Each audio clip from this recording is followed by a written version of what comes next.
এটা দেখে তোমাদের জিভে জল আসতে তোমরা বাধ্য হবে। খুব ঝটপটে আর তাড়াতাড়ি হেলদি যদি কিছু খেতে চাও তাহলে অবশ্যই ট্রাই করো। হাজব্যান্ড বলছে তাড়াতাড়ি একটু কিছু বানাও, আমার এখন খুব খেতে ইচ্ছা করছে, খেয়ে আমি ডিউটি যাব।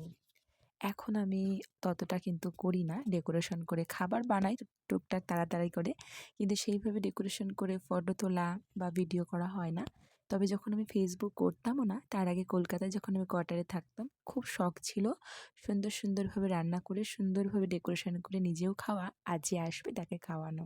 বেশ ভালোই লাগে হোটেলে খাওয়া, আর বাড়িতে যদি তুমি সুন্দরভাবে কোনো কিছু প্রেজেন্ট করে খাও, এতে মজাই আলাদা। এটা হলো সুইট কর্ন। এটাকে জাস্ট তোমরা বয়েল করবে। বয়েল করে তারপরে এটাকে ছাঁকনি দিয়ে ছেঁকে নিয়ে এর ভেতরটা কাচের কোনো কিছু পাত্রের মধ্যে তোমরা সেটাকে নেবে। তারপরে তার মধ্যে জাস্ট একটু নুন, একটু চাট মশলা, একটু পেঁয়াজ, একটু লেবু। দুর্দান্ত খেতে। আমার বাড়িতে যে আসে তাকে আমি অবশ্যই ট্রাই করাই। আর তারা তো বাড়ি গিয়ে আবার খেতে চায়, তারা কিনে খায়, বানায়। আর আমার হাসব্যান্ড খেয়ে তো ভীষণ খুশি। ও আমার নিজেরটা খেয়েছে প্লাস আমারটাও খাওয়া শুরু করে দিয়েছিল। এত ভালো লেগেছিল। একটাবার বানিয়ে খেয়ে দেখবে, প্রেমে পড়ে যাবে। আর আমাকে অবশ্যই জানাবে তোমাদের